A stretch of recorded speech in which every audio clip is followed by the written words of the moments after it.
ভারতীয় জনতা পার্টি, এদের প্রত্যেকটা রাজনৈতিক চাগলারি মানুষকে কৌশলে কথা বলা, ধোঁকাবাজি করার মধ্যে দিয়ে এরা বারংবার ক্ষমতায় টিকে থাকতে চায়। আপনারা দেখেছেন আপনাদের পাশের আসন বর্তমান দুর্গাপুর লোকসভা কেন্দ্র।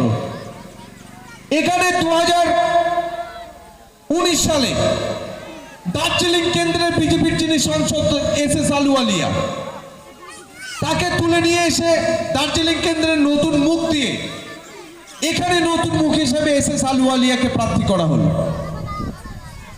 এখানে প্রার্থী করার পর তিনি দুই একটা মন্দিরে ঘুরে বেড়ালেন, হিন্দু ভাবাবেগে সুশ্রুতি দিলেন। কিন্তু 5 বছর পর যখন বর্তমান দুর্গাপুর লোকসভা কেন্দ্রের মানুষ বলছেন যে আলুওয়ালিয়া জি আমরা সব বুঝতে পেরেছি, আপনি তো